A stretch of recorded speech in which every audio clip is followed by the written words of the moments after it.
6월절 6일 전에 예수님께서는 나사로가 살고 있는 베다니로 가셨습니다. 나사로는 예수님께서 죽은 자 가운데서 살리셨던 사람입니다. 그 집 사람들은 예수님께 저녁 식사를 대접하였습니다. 마르다는 음식을 접대하는 일을 맡았고 나사로는 예수님과 함께 식사하는 사람들 속에 있었습니다. 마리아가 매우 비싼 나드 향유 약 300g을 가져와서 예수님의 발에 붓고 자기의 머리카락으로 그 발을 닦았습니다. 그러자 그 향기가 온 집안에 가득하였습니다. 예수님의 제자 중 한 사람인 가룟 사람 유다가 그곳에 있었습니다. 그는 나중에 예수님을 배반할 사람이었습니다. 유다가 말했습니다. 이 향유를 팔아 그 돈을 가난한 사람들에게 나누어 주는 것이 좋지 않은가? 이것은 300데나리온에 해당하는 값비싼 것인데 말이야. 그러나 유다가 정말로 가난한 사람들을 생각해서 이 말을 한 것은 아니었습니다. 그는 도둑이었기 때문에 이런 말을 한 것이었습니다. 그는 돈주머니를 관리하는 사람이었는데 종종 돈주머니에서 돈을 제 마음대로 꺼내 쓰곤 하였습니다. 예수님께서 말씀하셨습니다. 이 여자가 하는 대로 내버려 두어라. 마리아는 내 장례를 치를 날을 위해 이 향유를 준비해 둔 것이다. 가난한 사람들은 너희와 항상 함께 있겠지만 나는 너희와 항상 함께 있지 않을 것이다. 유대인들이 예수님께서 베다니에 계시다는 소식을 들었습니다. 그래서 그들은 예수님만 아니라 예수님께서 죽은 자 가운데서 살리신 나사로도 보려고 크게 무리를 지어 그곳으로 왔습니다. 그러자 대제사장들은 나사로까지 죽이려고 모의하였습니다. 이렇게 그들이 나사로를 죽이려고 하는 것은 나사로 때문에 많은 유대인이 예수님께 가서 그분을 믿었기 때문입니다. 다음 날 6월절을 지키러 온 많은 무리들은 예수님께서 예루살렘으로 오신다는 소식을 들었습니다. 그들은 손에 종려나무 가지를 들고 예수님을 맞으러 나갔습니다. 그리고 외쳤습니다. 호산나 주님의 이름으로 오시는 자에게 복이 있을 것이다. 이스라엘의 왕에게 복이 있을 것이다. 예수님께서는 어린 나귀를 발견하시고는 성경에 기록된 대로 그 위에 타셨습니다. 시온에 따라 두려워하지 마라. 보아라, 너의 왕이 오신다. 그분은 어린 나귀를 타셨다. 예수님의 제자들은 처음에 이 말씀을 깨닫지 못했습니다. 그러나 예수님께서 영광을 받으신 뒤에야 비로소 이 말씀이 예수님에 관해 기록된 것이라는 사실과 사람들이 예수님께 이렇게 하였다는 것을 알게 되었습니다. 예수님께서 나사로를 무덤 밖으로 불러내시고 그를 죽은 자 가운데서 다시 살리실 때 예수님과 함께 있던 많은 군중들은 계속해서 예수님께서 행하신 일을 증언하였습니다. 이처럼 많은 사람들이 예수님께서 행하신 이 표적에 대한 소문을 들었기 때문에 예수님을 맞으러 나왔던 것입니다. 그래서 바리새인들은 자기들끼리 이렇게 말했습니다. 보시다시피 우리 계획은 하나도 성공을 거두지 못했습니다. 온 세상이 저 사람을 따르고 있지 않습니까? 6월절에 예배드리기 위해 예루살렘에 온 사람들 중에 그리스 사람들이 덜어 있었습니다. 이 사람들이 갈릴리 벳세다 출신인 빌립에게 와서 요청했습니다. 선생님, 우리가 예수님을 뵙고 싶습니다. 빌립이 안드레에게 가서 말하였고 안드레와 빌립은 다시 예수님께 그 말을 전했습니다. 예수님께서 그들에게 대답하셨습니다.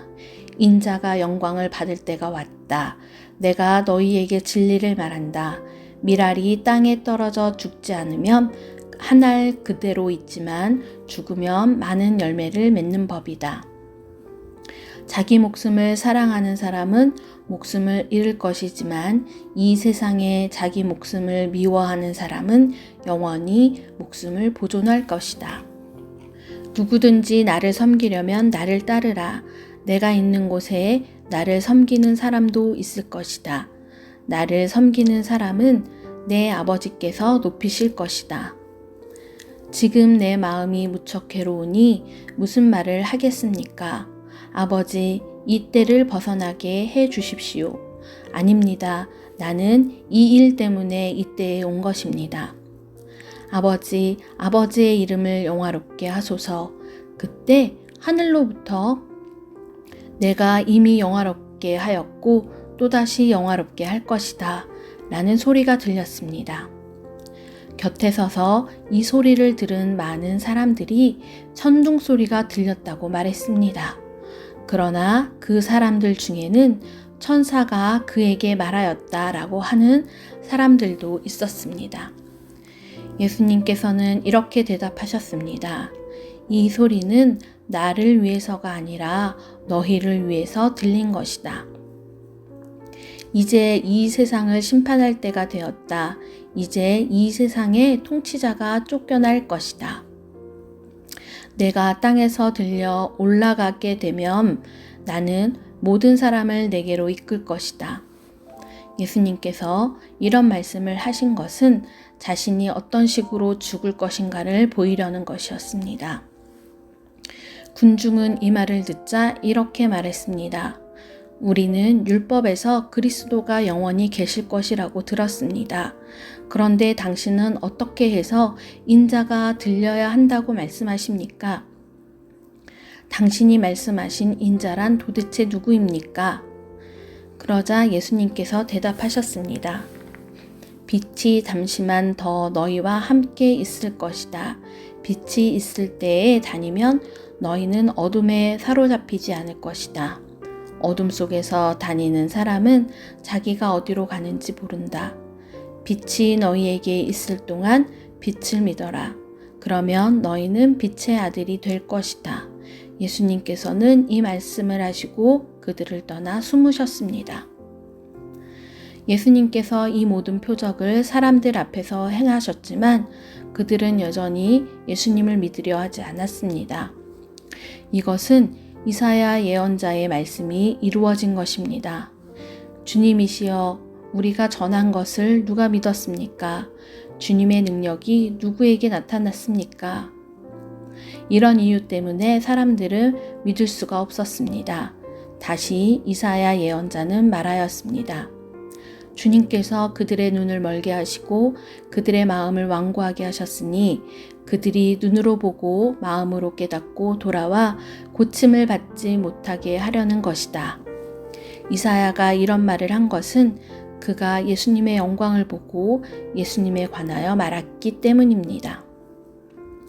그러나 동시에 지도자들 중에서도 예수님을 믿은 사람이 많이 생겨났습니다. 하지만 그들은 바리새인들 때문에 예수님을 믿는다고 고백하지는 못했습니다. 그들은 회당에서 쫓겨날까 두려워했습니다. 그들은 사람에게 칭찬받는 것을 하나님께 칭찬받는 것보다 더 좋아했습니다. 그때 예수님께서 큰 소리로 말씀하셨습니다. 나를 믿는 사람은 나를 믿는 것이 아니라 나를 보내신 분을 믿는 것이다. 나를 보는 사람은 나를 보내신 분을 보는 것이다. 나는 세상에 빛으로 왔다. 나를 믿는 사람은 누구든지 어둠 속에 머물지 않을 것이다.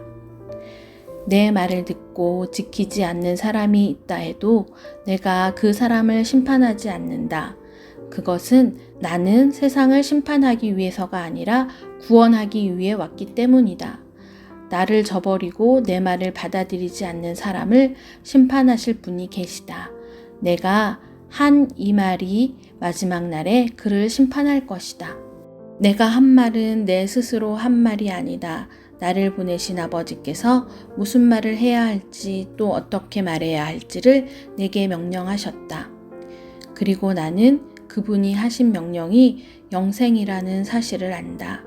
그러므로 내가 말하는 것은 무엇이든지 아버지께서 내게 그렇게 말하라고 말씀하신 것이다.